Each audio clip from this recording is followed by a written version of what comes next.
ಪಹಲ್ಗಾಮ್ ಉಗ್ರರ ಕ್ರೌರ್ಯ ಮತ್ತಷ್ಟು ಬಯಲಾಗ್ತಾ ಇದೆ. ಎನ್ಐಎ ತನಿಖೆ ವೇಳೆ ಸ್ಫೋಟಕ ವಿಚಾರಗಳು ಪತ್ತೆಯಾಗ್ತಾ ಇದೆ. ಪಹಲ್ಗಾಮ್ ಉಗ್ರರ ಕ್ರೌರ್ಯ ಮತ್ತಷ್ಟು ಬಯಲಾಗ್ತಿರೋದು. ಇವರು ಎಂತ ವಿಕೃತ ಮನಸ್ಸಿನವರು ಅನ್ನೋದು. ಜಿಪ್ಲೈನ್ ಮೂಲಕ ಬೈಸರನ್ ವ್ಯಾಲಿಗೆ ಉಗ್ರರು ಎಂಟ್ರಿ ಆಗಿದ್ರು. ಅಡಗಿ ಕೂತಿದ್ದ ಮಾಹಿತಿ ಲಭ್ಯವಾಗಿದೆ. ಈಗ ಅಂಗಡಿಯಲ್ಲಿ ಇಬ್ಬರು ಉಗ್ರರು ಅಡಗಿ ಕೂತಿದ್ರು. ನಂಬರ್ ಪ್ಲೇಟ್ ಇಲ್ಲದ ಬೈಕ್ನಲ್ಲಿ ಬಂದಿದ್ದಂತ ಇಬ್ಬರು ಕ್ರಿಮಿಗಳು.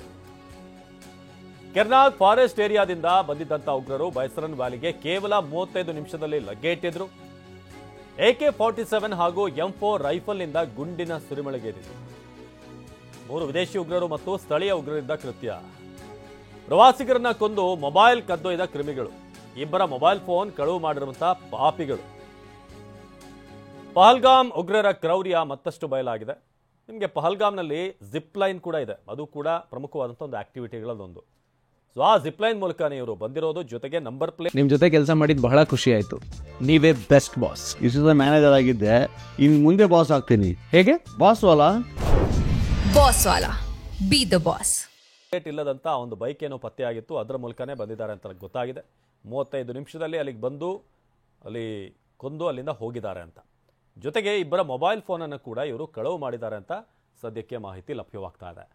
ಜಿಪ್ಲೈನ್ ಮೂಲಕ ಬೈಸರನ್ ವ್ಯಾಲಿಗೆ ಉಗ್ರರು ಎಂಟ್ರಿ ಆಗಿದ್ರು. ಜೊತೆಗೆ ಅಂಗಡಿಯಲ್ಲಿ ಇಬ್ಬರು ಉಗ್ರರು ಆಲ್ರೆಡಿ ಅಡಗಿ ಕೂತಿದ್ರು ಅಂತ.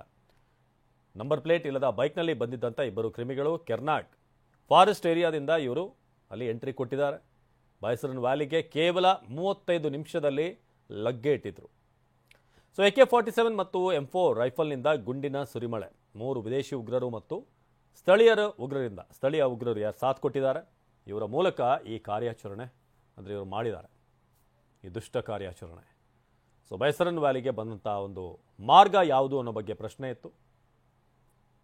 ಸೊ ಭಾಳಷ್ಟು ಮಂದಿ ಈ ಸಂದರ್ಭದಲ್ಲಿ ಅಲ್ಲಿಗೆ ಬರ್ತಾರೆ ಈ ಒಂದು ವೆಕೇಷನ್ ಟೈಮ್ನಲ್ಲಿ. ಅದೇ ಟೈಮನ್ನು ಟಾರ್ಗೆಟ್ ಮಾಡಿ ಇದೇ ಸೂಕ್ತವಾದಂಥ ಸಂದರ್ಭ.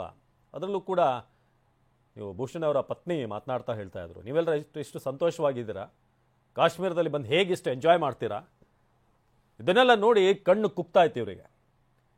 ನಾವಲ್ಲಿ ಲಾಟ್ರಿ ಹೊಡಿತಾ ಇದ್ದೀವಿ, ಭಿಕ್ಷೆ ಬಿಡ್ತಾ ಇದ್ದೀವಿ, ಆದರೆ ನೀವೆಲ್ಲ ಹೇಗೆ ಸಂತೋಷವಾಗಿದ್ದೀರಾ ಅಂತ. ಇದು ಪ್ರತಿಯೊಬ್ಬರ ಜೀವನದಲ್ಲೂ ಇರುತ್ತೆ. ಒಂದಷ್ಟು ಮಂದಿ ಸಂತೋಷವಾಗಿದ್ದರೆ ಅದನ್ನು ನೋಡಿ ಹೊಟ್ಟೆ ಕಿಚ್ಚುಪಡುವಂಥವ್ರು. ಇದು ದೇಶಗಳ ನಡುವೆ ಕೂಡ ಏನೋ ಕಮ್ಮಿ ಆಗಿಲ್ಲ.